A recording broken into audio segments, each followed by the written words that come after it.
ನಮಸ್ಕಾರ ವೀಕ್ಷಕರೇ, welcome to ನಮಸ್ತೆ ಇಂಡಿಯಾ ಕುಕಿಂಗ್ ಚಾನಲ್. ಇವತ್ತು ನಮ್ಮ ಚಾನಲ್ನಲ್ಲಿ ಮೈದಾ ಖಜೂರ್ ಅಥವಾ ಮೈದಾ ಬಿಸ್ಕೆಟ್ ಮಾಡೋದು ಹೇಗೆ ಅನ್ನೋದನ್ನು ನೋಡೋಣ.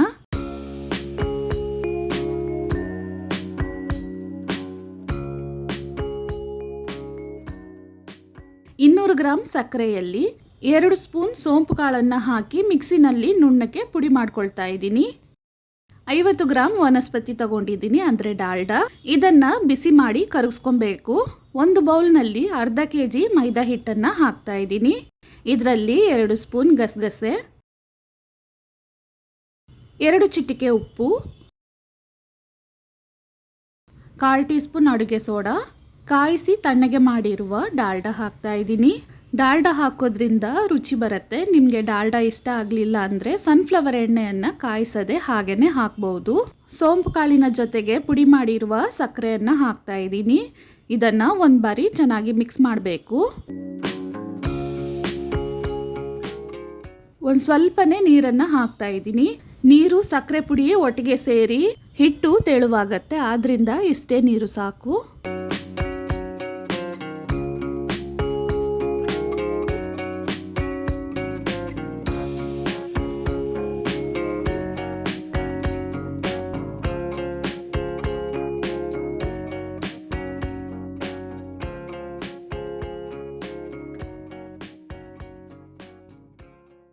ನೋಡಿ, ಹಿಟ್ಟನ್ನು ಈ ರೀತಿ ನಾದ್ಕೊಬೇಕು. ಇದನ್ನು ನೆನೆಸೋದೇನು ಬೇಕಾಗಿಲ್ಲ. ಕಲಸಿದ ತಕ್ಷಣವೇ ನಾವು ಖರ್ಜೂರವನ್ನು ಮಾಡ್ಬೋದು.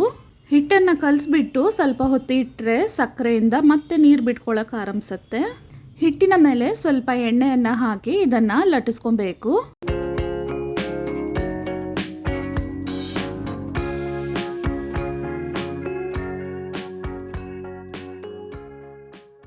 ನೋಡಿ, ಈ ರೀತಿ ದಪ್ಪನೆ ಲಟ್ಟಿಸ್ಕೊಬೇಕು.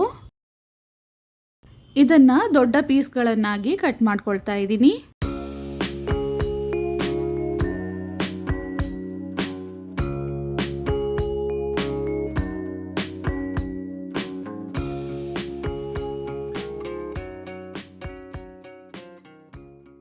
ನೋಡಿ, ಹಿಟ್ಟು ಇಷ್ಟು ದಪ್ಪ ಇರಬೇಕು.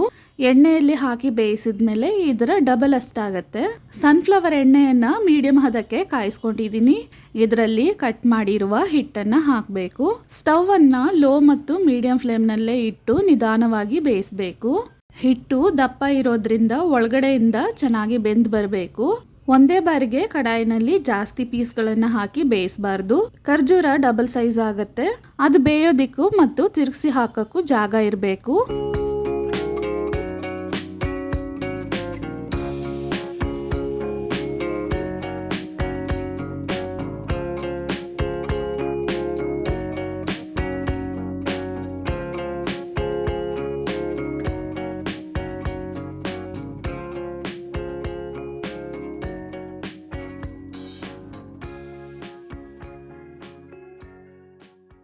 ನೋಡಿ, ಖರ್ಜೂರ ಅಥವಾ ಮೈದಾ ಬಿಸ್ಕೆಟನ್ನು ತಿರುಗಿಸಿ ಹಾಕ್ತಾ ಲೋ ಮತ್ತು ಮೀಡಿಯಂ ಫ್ಲೇಮ್ನಲ್ಲೇ ಬೇಯಿಸಿದ್ದೀನಿ.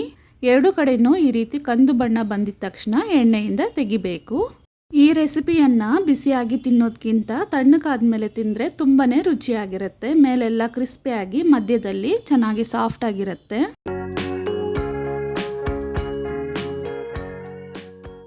ಇನ್ನೊಂದು ರೌಂಡ್ ಹಿಟ್ಟನ್ನು ಹಾಕಿ ಬೇಯಿಸ್ತಾ ಇದ್ದೀನಿ. ಬೇಯಿಸಿದಾಗ ಈ ರೀತಿ ಬಿರುಕುಲು ಸಹ ಬಿಡುತ್ತೆ. ಅದು ನಾರ್ಮಲ್. ಪರ್ಫೆಕ್ಟ್ ಆದ ಖರ್ಜೂರ ಈ ರೀತಿನೇ ಇರುತ್ತೆ. ರುಚಿಯಾದ ಮೈದಾ ಖಜೂರ್ ಅಥವಾ ಮೈದಾ ಬಿಸ್ಕೆಟ್ ಇವಾಗ ರೆಡಿಯಾಗಿದೆ. ವೀಕ್ಷಕರೇ, ಈ ರೆಸಿಪಿ ನಿಮಗೆ ಇಷ್ಟ ಆಗಿದ್ದರೆ ನಮ್ಮ ಚಾನಲನ್ನು ಲೈಕ್ ಮತ್ತು ಸಬ್ಸ್ಕ್ರೈಬ್ ಮಾಡಿ. ಧನ್ಯವಾದಗಳು.